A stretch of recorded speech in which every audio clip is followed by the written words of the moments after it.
Our next speakers are Peter Jones and Michael Stein. These guys are both beer historians and brewers. They spend a lot of time researching historical beers. Together they own Lost Lagers, which is a brewing research firm, or beverage research firm. Peter's a longtime home brewer. He's a BJCP certified judge. He's been very active in his home club, the DC Home Brewers Club. He's also helped with recipe formulation and interpreting historical beers for both DC Braw and Heinrich House Museum. Mike is an educator. He's an author, historian, and also a home brewer. He's appeared on the Smithsonian's National Museum of American History stage and was discussing a sour porter blend that he brewed at Blue Jacket. It was kind of a tribute to the historical Washington brewery at the Navy Yard. Mike's also interpreted and brewed historical beers with Union Craft Brewing here in Baltimore, Lost Rhino, and DC Braw.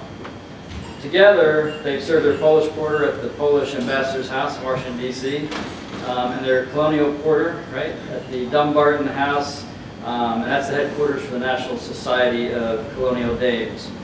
I don't know what that is, but it's some sort of historical society, I guess.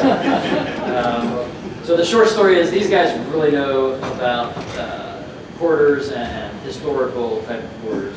So today they're going to be discussing Pre-Prohibition porter, its history as it developed in England, in Europe, and also in the United States. I had the opportunity to see the first draft of their presentation. I thought it was pretty fantastic. It's very interesting. I learned a lot about porter, and hopefully we'll all learn more about porters. And some of us will be judging porters tomorrow, so maybe you can take some of this with me. All right.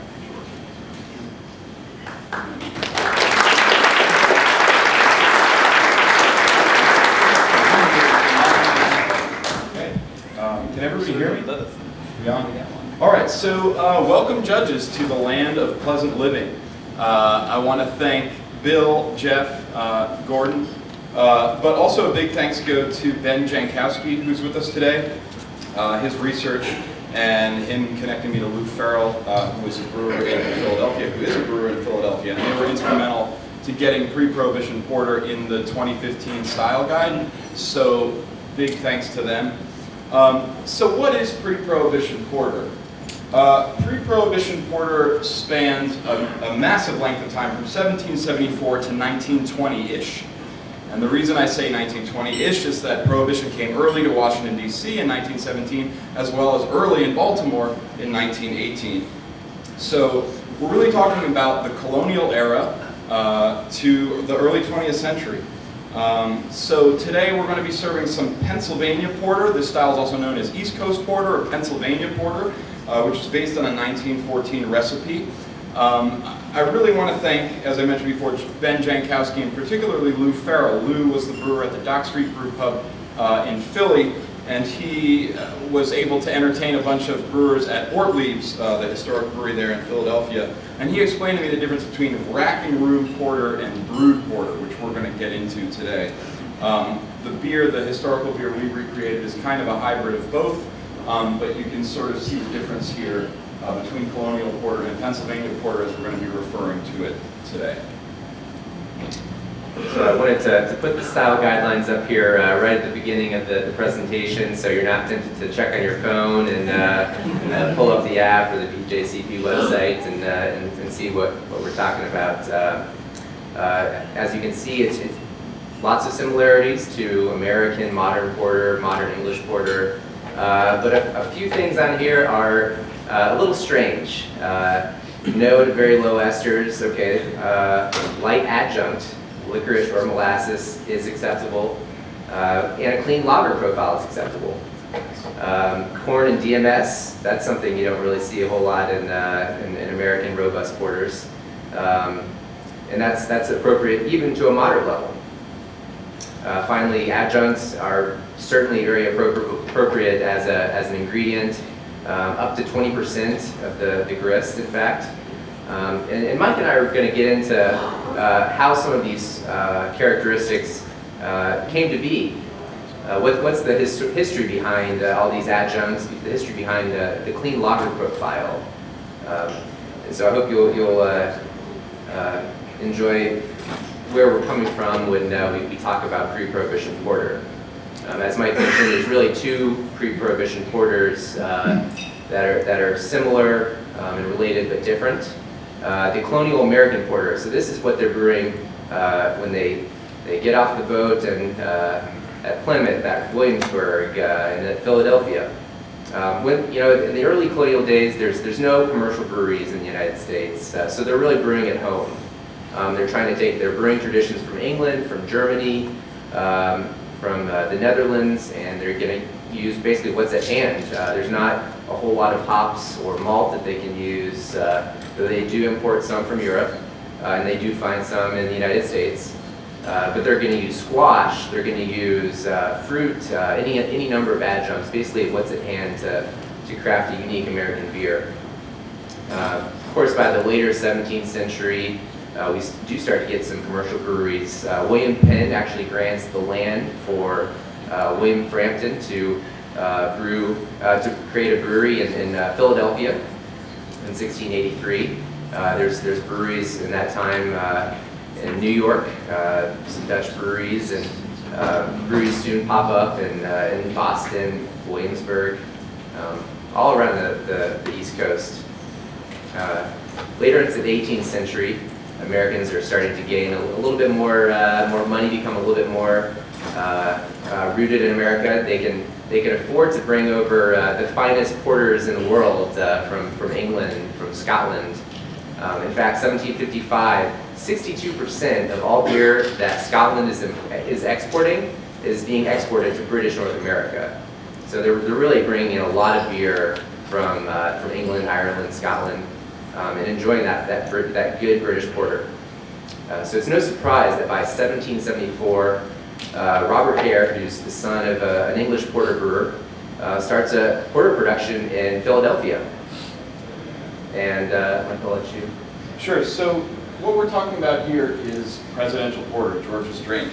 What Pete and I often ask ourselves as historians are very difficult questions, and we find that the best questions are often the hardest questions to answer, in that we want to give facts, not speculation. We want to stick to the facts. Of course, questions are not speculative because they're questions. So we know for a fact that George Washington orders porter from Mr. Hare, and we can speculate about what that porter tasted like, but we know for a fact that the first president ordered porter. We also know for a fact that George Washington ordered 54 gallons of strong beer and 52 gallons of ale in 1769 from Andrew Wales. So Andrew Wales is Alexandria, Virginia's first brewer. He is also by default Washington, D.C.'s first brewer. And we know that in 1769 he orders 54 gallons of strong beer and 52 gallons of ale. Was the beer hopped? Was the ale unhopped? Because this is certainly a time in the world where you have hopped beer and unhopped ale. They go head to head with each other for a few centuries, and this is right in that time frame. But we don't know that, and that's speculative. So just get that out of your mind. But we do know that George Washington orders porter in 1788. We think Robert Hare is America's first porter brewer. Until we prove him wrong, we can say we know that Robert Hare is America's first porter brewer. And if you know someone earlier, please see me afterwards. We have here a summation of what the state of commercial brewing looks like in the United States in 1810. And it's important to remember that historic texts aren't necessarily nonfiction texts. Just because a text is authentically old doesn't make it an authentic nonfiction text. So keeping that in mind, this quote, which says that in 1810 there were 129 recognized breweries who put out 182,690 barrels of beer. Supposedly all of that beer was ale or porter, all top fermented, and it was valued at $955,791. So this source is from a 1937 text. But that 1937 text is tied to an 1891 text, and I'll talk about that in a second. But $955,791 generated by the brewing industry in 1810 In today's money, that's 14.5 million in 2015.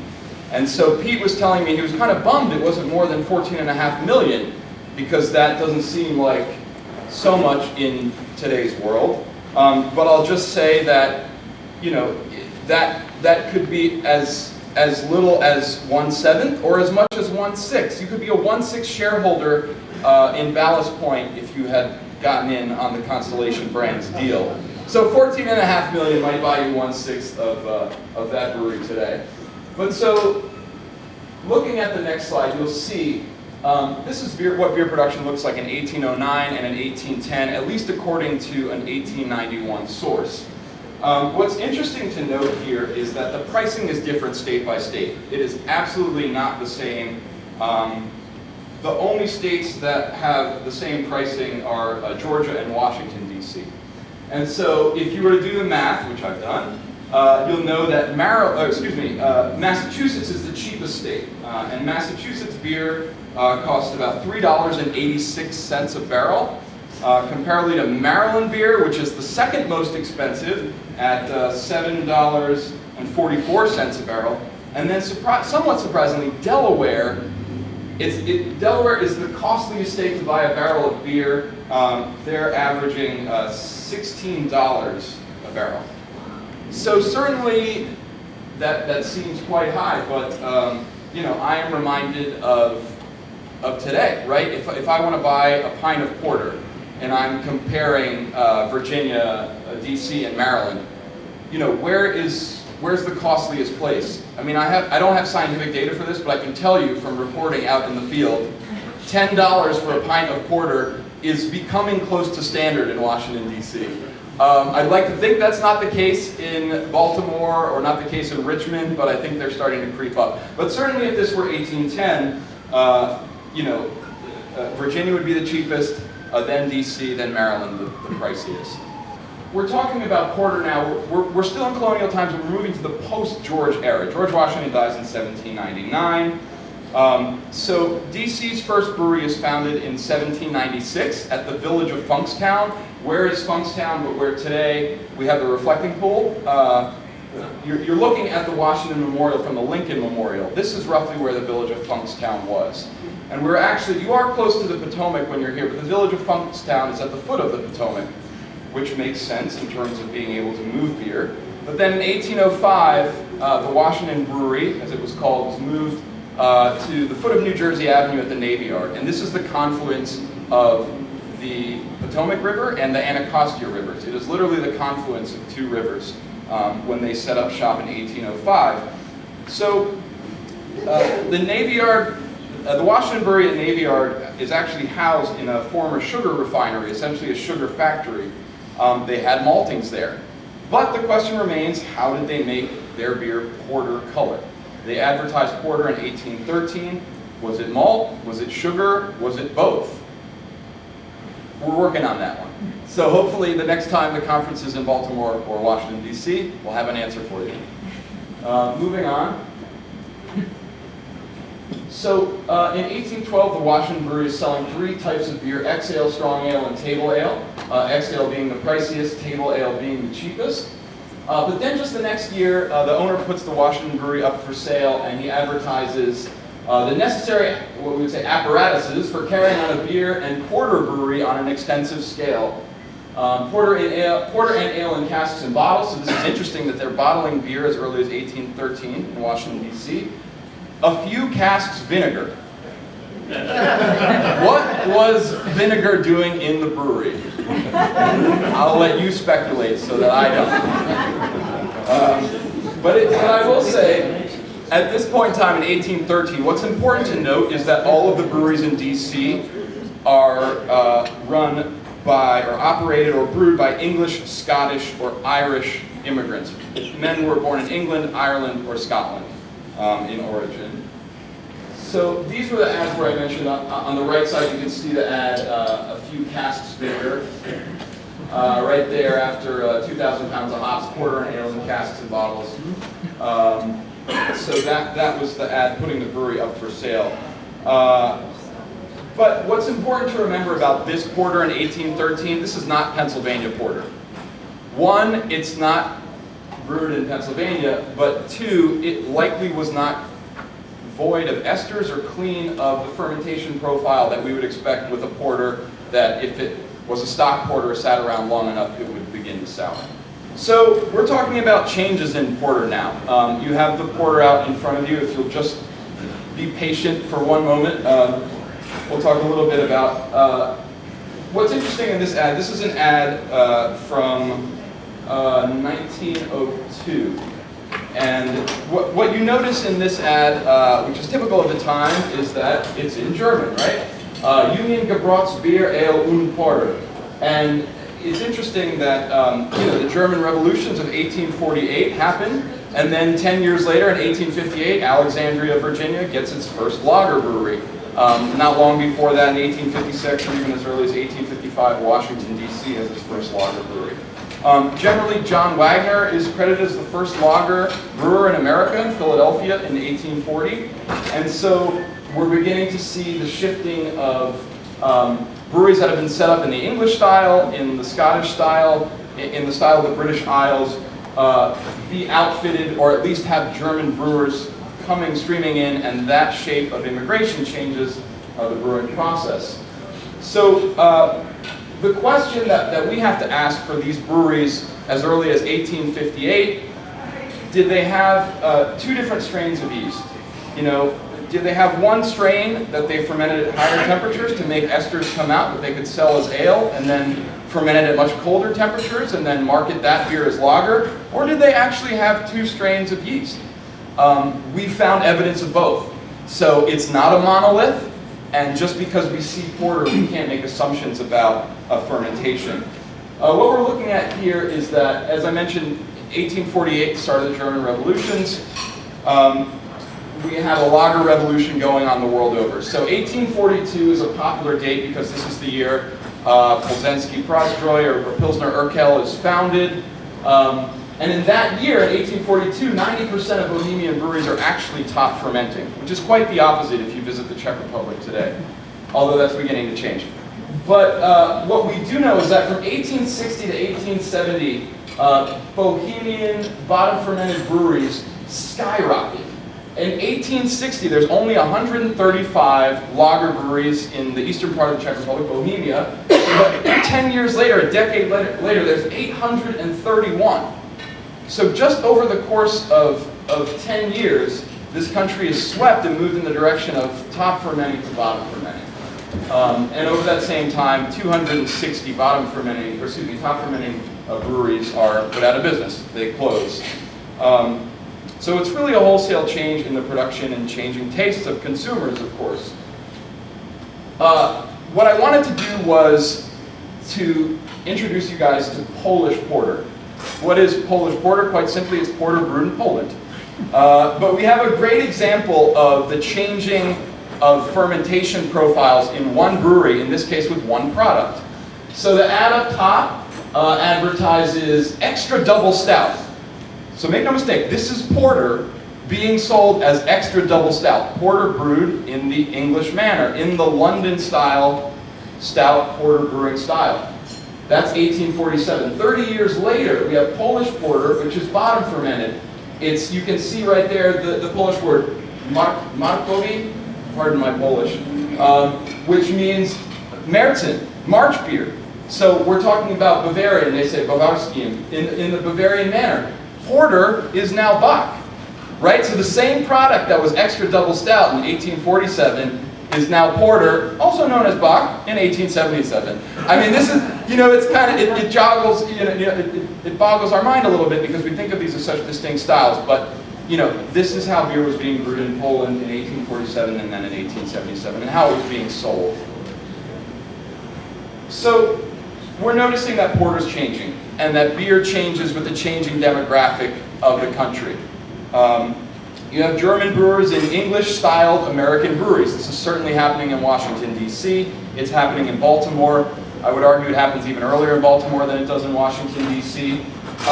Thanks to Garrett Peck, who wrote Capital Beer, we know that DC's first lager brewers in the 1850s. We're still sussing that out. We don't know if it's 1855 or 1856, But it matters because we're historians, right? We cannot speculate, we must be fact-driven.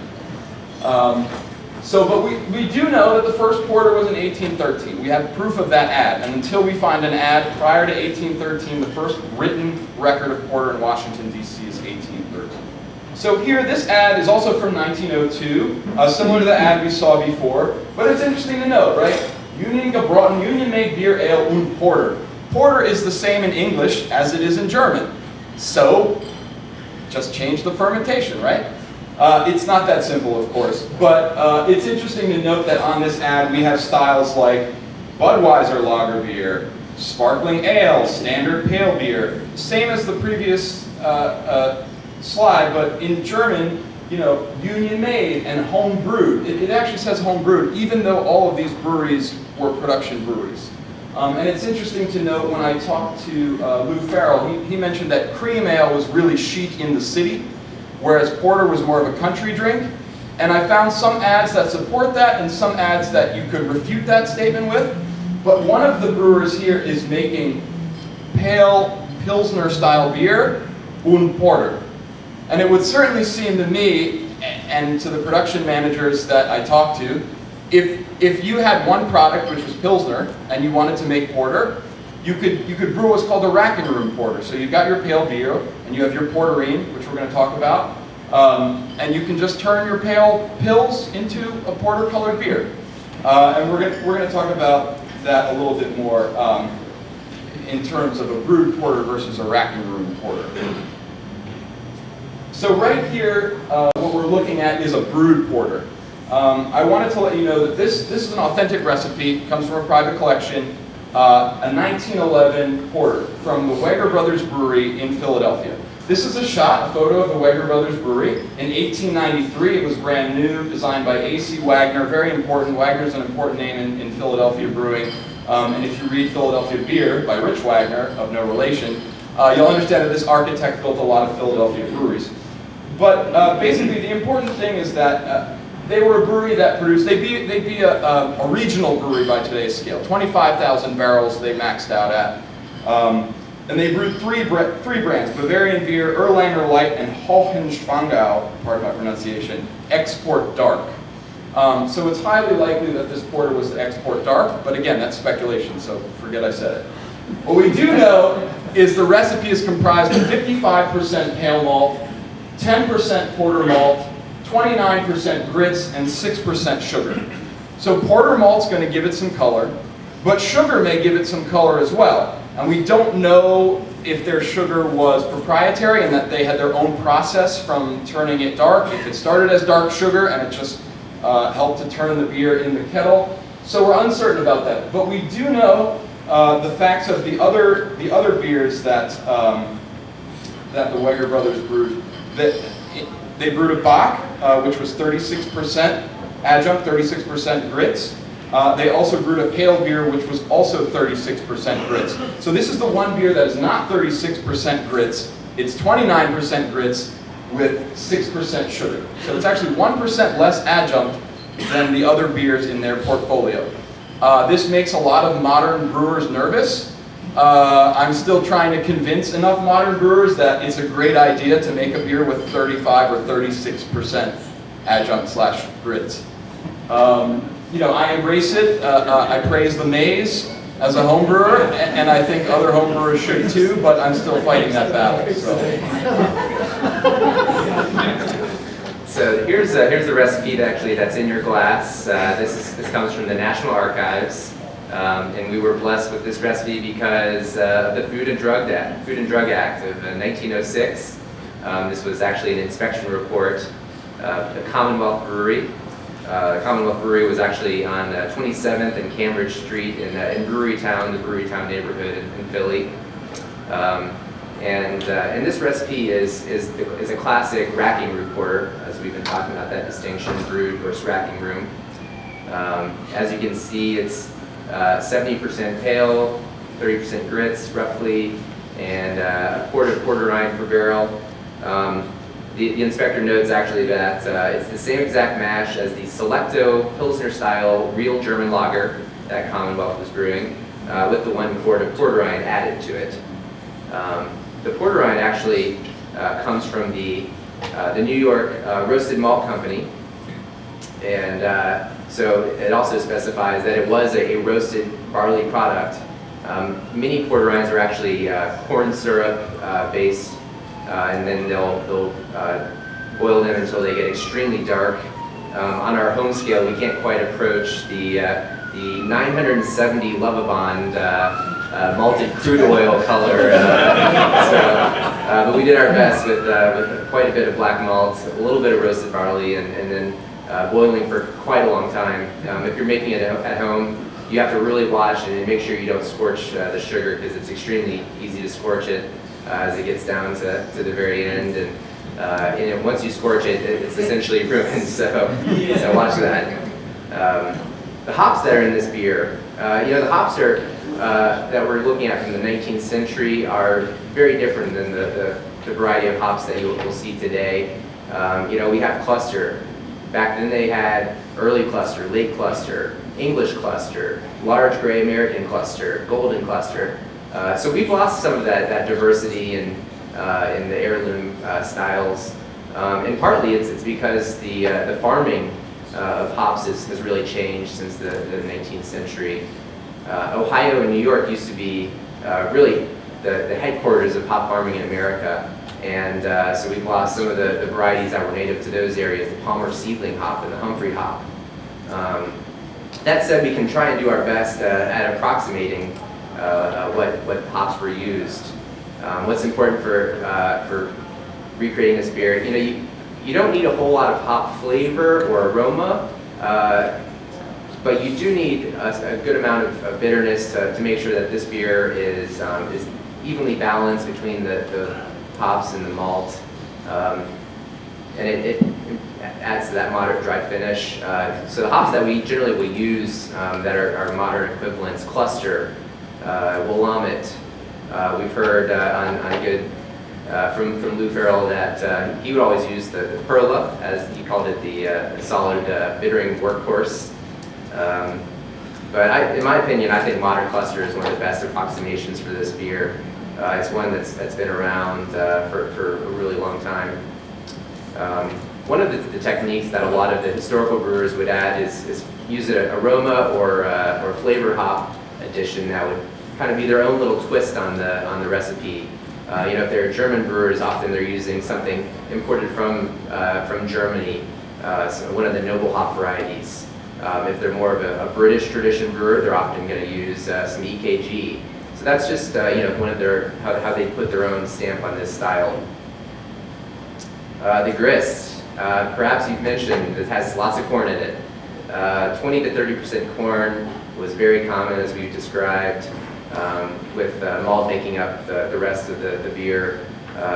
You can sub corn with some other adjuncts, but one reason why they're using the corn is the base malt was usually 6-row. That's what they grew in America most at the time, though they did grow a little bit of 2-row here and there. And this 6-row malt is really going to give the beer a little bit more sweetness, more body. It's got more proteins in it, and so the corn actually helps balance that out. You get a little bit dry, more of a drying character from the corn, and that's really important for when you're using this 6-row malt.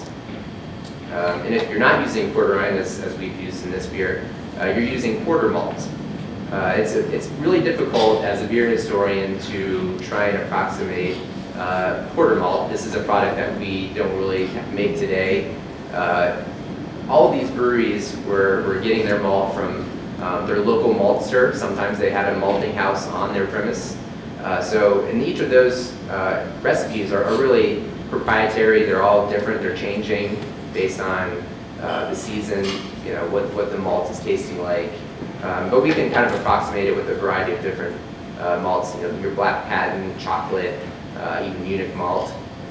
So that's what you can use if you're trying to approximate porter malt.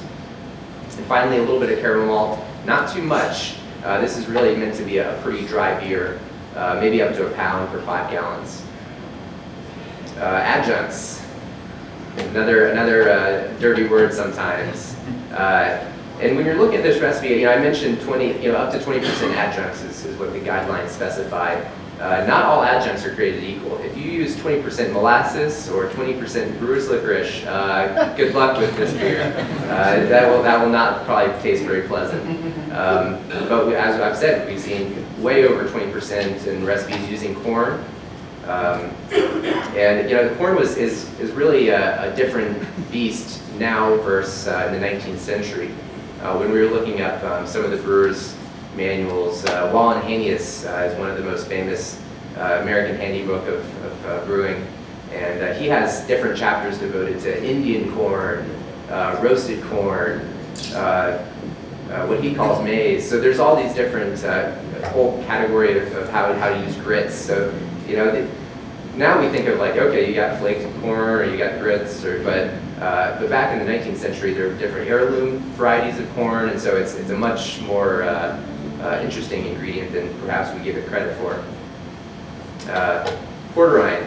So this is a case where the technical side of brewing, the textbook of brewing, and the everyday practice is perhaps a little bit different.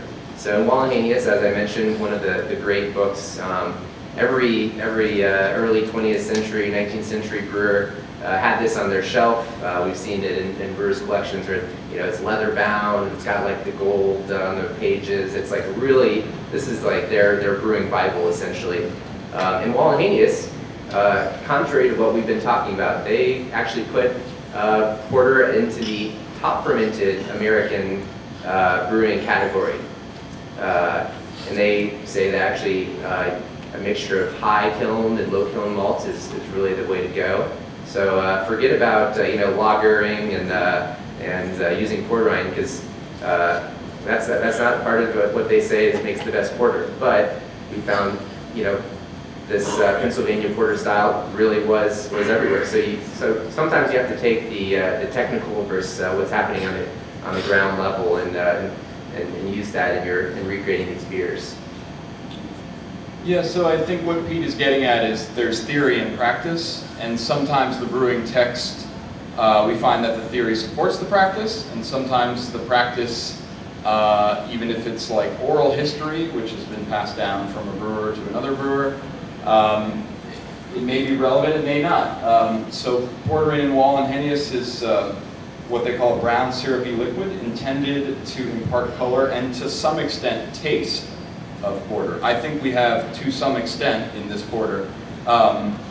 Certainly if this were a brewed porter, the malts that Pete used in the creation of the portering would stand out more. But we really wanted to do this beer very close to achieve maximum historical accuracy. But the point is that we have things like Essentia Vina, and so what you're looking at right here is a picture of Frank Clark, who is the historic foodways master at Colonial Williamsburg. He hosted a great conference back in March, and he is literally lighting sugar ablaze. I think his mix was muscovado and molasses. I could be wrong, but it's a proprietary mix, right? And that's the whole point, is that he had a historic recipe for lighting sugar ablaze. In the end, it never caught fire. Came very close. We almost caught fire, those of us who were standing very close to the front. And certainly we smelled like it towards the end of the day. But I think the important part is here Frank is recreating, I believe, an 18th century brewer. But the point is that this continued to be in beer from the transformation to majority top fermenting breweries to bottom fermenting breweries. This is something that was proprietary, right? A lot of these proprietary things that breweries did, we have lost, and so in trying to uncover them, it's very difficult to remain fact-based, to not speculate. So now moving on to fermentation. As I mentioned, we've got a lot of bottom fermented breweries that we're really kind of recreating with this beer that you're tasting. But as I mentioned, Wallenhanius, they said top fermenting. The important part here is kind of following, trying to hit this mark of low esters, very low, no to very low esters, low to no diacetyl, clean lager profile is definitely acceptable. So that's, you can get there a couple of different ways, and the important part is getting there, regardless if if it's a top or bottom fermenting yeast strain. So we have 2 recipes that we presented. You've got Racking Room Porter on the left, which was a blonde beer dyed porter color. We have, and even this breakout here, 6% porterine, that's even after the mashing, so it's hard to know where to count that in the grist. We put that towards the overall composition of the beer, because certainly that's what comprises the beer. On the right, we have the Weger Brothers Porter, which would be considered a brewed porter. 55% pale, 10% porter, and then grits and sugar to round out the malt.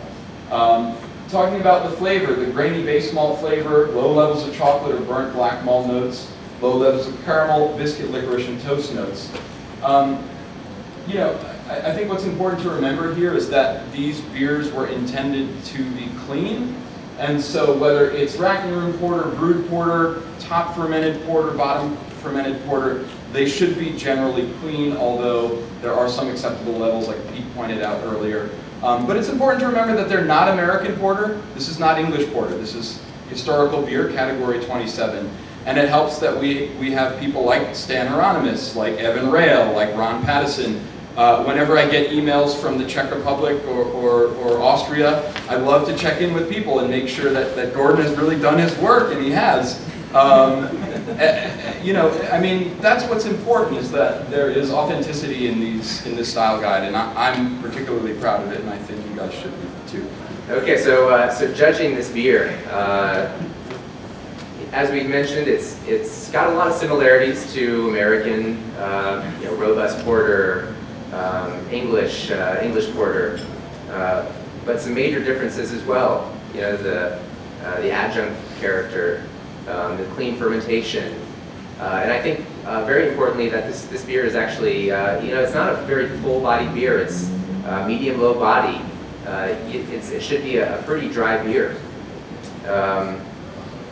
Second, DMS is acceptable in this beer, up to a moderate, DMS and corn character, up to a moderate level. I want to point out that DMS does not equal corn. DMS, you know, often is the result of, you know, not boiling your Pils malt or a variety of other factors that, you know, could be. And it, you know, it gives you that cream corn. Okay, that's one of them. It's not quite like that good corn. It's the bad corn. It could be vegetables. Some people even say, you know, I've heard shellfish in DM is what DMS, you know, brings up in your mind. And all those are, I think, in my opinion, very negative attributes for this beer.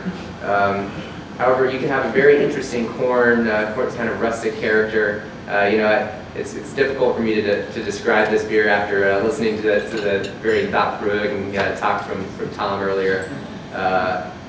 But you know, I want you to think that corn versus DMS, these are going to be a little bit different.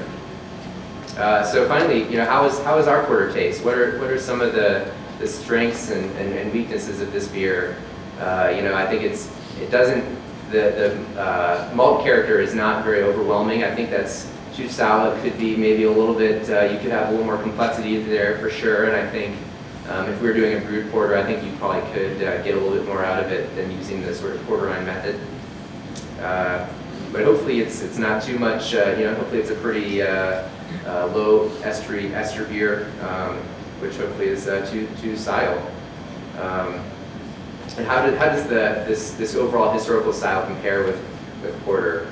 You know, there's a lot of distinctive differences that we've talked about. You know, the adjuncts and the ester character, and I hope you guys understand now kind of where all these different differences come from in American history. Each one of them kind of has its own unique fingerprint that you can trace back to a time period. You know, I hope you also appreciate why George Washington praised American porter. He said, "I use no porter or cheese in my family, but such is made in America." So thank you guys for drinking our beer, and let's not stop here. And happy to take some questions. Bob. How many attempts did you have to make it through that porterine before you did right? Second attempt. A labor of love, for sure. So, difference between the porter rinds you make and say like a Byron Cinema? That's a good question. So it's difficult for me to talk about Cinnamar without knowing what the base grains are, what grains go into it. I can say. Carafa special. Yeah. Okay. All right. So I mean, we use no carafa in our porter rind, so it's fundamentally different. But you know, Pete did have a blend of pale, black, and roasted barley, which you know some brewers may find inefficient. But I think with Cinnamar, it's it's a fundamentally different product. There's no question about that. And it would have made this beer appear different and taste different had we used that. Yeah, good question.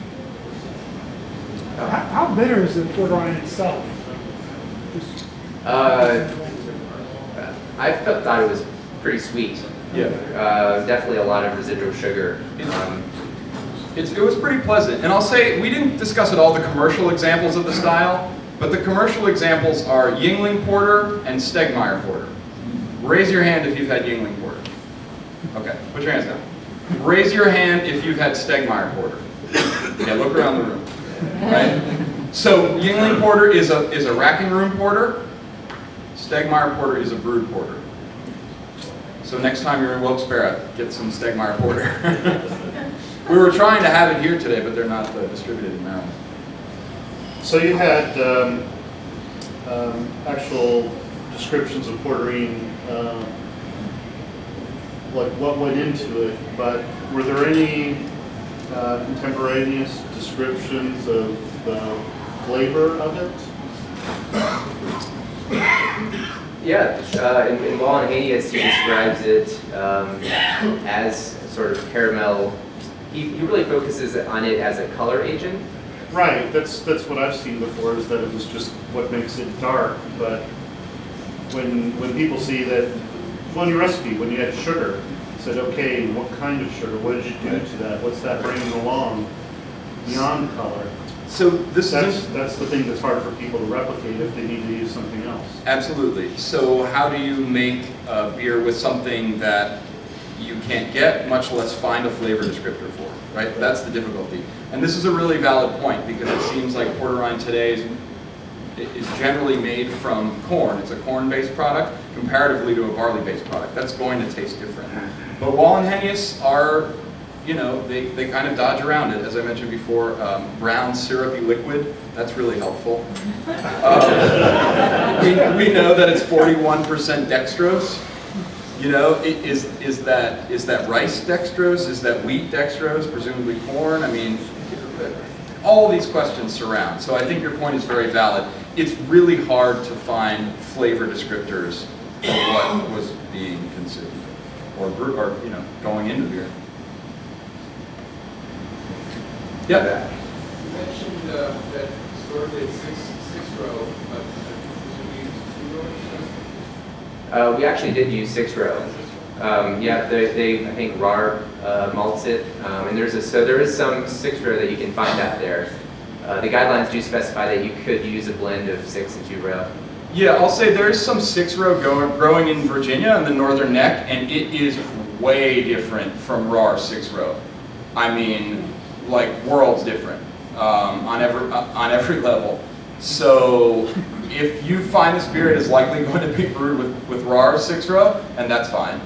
Yeah, you can certainly use, you can definitely use diastatic brown malt. Yeah, I know that question of sort of early 19th century of, what malts they're using. That, I think in colonial brewing practices, that was definitely the malts that they were using. And so, yeah, I think that we can assume that's something similar. When we saw porter malt used, it was at a later period where it's kind of the post brown malt making up like 80% of the recipe, and into the sort of like pale malt and some black patent kind of era of porter brewing. So I think it's going to be something a little bit different. but it's probably a similar product to the diastatic brown malt. You could certainly use brown malt in this beer, and then it depends on what you're going for. If you're brewing to the style guidelines or if you're going for historical accuracy. Of course, we're brewing to guidelines here. Brown malt is not foreign in this beer. You can absolutely use it. I was talking to Ben Jankowski before we started, and he said, yeah, I think this brown malt goes very well. I'm thrilled that this is actually a category to enter in now, because he had that difficulty with brown malt. Entering, he has his own Happy Valley Porter, Pennsylvania Porter, and you know, he was saying, I think we have quality brown malt enough today to brew like a 100% brown malt porter. So a beer that I have no historical precedent for would be like a 100% brown malt porter with a 100% bottom fermenting classic lager yeast. That's one I'm itching to try. Probably won't enter it in this category, but I don't know. We'll see. We'll see how it tastes. You know. What yeast did you use, and how many different versions of this beer did you brew with or ferment with that yeast, and what made you choose it? I think it was, so it comes from the GC District Chop House, and I believe he's using Barrett Lauer there is using Mike. Do you? Yeah, it's a German lager yeast. It's a White Labs yeast. I'm going to get this wrong. I'm not even going to give you the number. I'm going to get it wrong. Find me after, and I'll give you the exact strain. It's the house strain at District Chop House, where he makes solid lager, but it's also a forgiving lager strain, one that can be fermented as high as 58, 60. And so this was a second generation. We brewed a Polish porter with the same strain, so we had a healthy crop there, and he gave us a nice slurry. So yeah. Is there one definitive source or location for historical brewing publications, you know of? Yeah, certainly. I mean, yes, there are. You can find the Western Brewery. That's a great trade magazine that has a lot. A lot of the ads that we pulled were from the Library of Congress. But I think even so, like Wall and Hennius talk about the mixture of malts in London Porter versus Dublin Porter, and how the Dublin brewers are sticking to pale and black malt, whereas the London brewers are doing pale, amber, brown, and black, at least at the turn of the 20th century. So that's somewhat reliable. I have other newspaper ads where you have the Brewers Association, not this Brewers Association, but the previous one, touring other countries, going on essentially brewery tours, and there's some interesting, what we hope is factual reporting. But I mean, there's always, if you're a critical thinker, you're always going to question the source. You know, I think your question is about how can you be definitive, right? When you're doing your research, is it going to the Library of Congress? Is it going to the Brewers Association that has the best overall set of historic information? I see. It's fractured. It's not the same throughout the country. I mean, I've researched in the Beer Institute, which is the lobbying firm for breweries. And they have a great resource, Post-Pro, basically from 1933 onward. The Library of Congress is great. You can get to their digital archives. They have a newspaper archives from 1836 to present day, so that's great. But again, that doesn't talk about Colonial Porter, which was first brewed in 1770s. So I mean, we are lacking. I don't think there's one continuous site, but again, that's the work of individuals. Some people that I mentioned before who are doing really good digging. You know? Google Books actually has a lot of great sources on there. A lot of stuff is digitized. There's a lot of Western brewer magazines, and Wall and Hennius is on Google Books, and so you can get a lot of great information, especially older kind of brewing textbooks, malting textbooks are on that site. And there's a couple presses that sort of reprint historical brewing books as well. Yeah, I know for me, I do a lot of work at the Smithsonian, just because the National Museum of American History, just because that's sort of one of our hometown museums. They have a lot of great resources, but a lot of that is post-prohibition as well. Some pre-pro, and those are always great, and that has led to the creation of commercial beers, but those beers were brewing like 5, 6, 7 times before making an actual commercial product, whereas this sort of was the first brewing, going specifically on that 1914 recipe. And that's always difficult. You know, as a craft brewer, you have to say, well, I want to brew this historically accurate, but I also want it to sell. Whereas a home brewer, you know, this is purely for myself and the judges at the table. Any more questions? I think. I just have a quick, stupid question. I was under the impression that because beer was barrel fermented back then, it was all sour. Yeah, so we have to be careful of monoliths. Did you guys hear the question in the back? No, okay. Under the impression that a historical porter, because it was fermented and came in barrels, it was all sour. Well, we know that with the lager breweries of Philadelphia, the barrels are pitch lined. And that pitch, that resin, is intended to fight off infection. It is known that sour beer is a thing, and you don't want that if you're making Pilsner or Porter, bottom fermented, or even top fermented maybe. So lining is one tool that brewers had, even pre-pro, to keep infection out of their beer. But certainly wood that is not pitch lined is more likely to become infected or harbor bacteria and other microorganisms, wild yeasts. So we have to be careful with these monoliths, right? Like the earliest American hop is cluster. Early cluster, late cluster, what's the parent? You know, I mean, the reality is that history is complicated. You know, it's not as simple. All pre-Prohibition porter was sour. You know, it's really hard to make that case one way or the other, but I would say you need to understand nuance with a question that just paints it all one shade. Well, thank you guys for some great questions.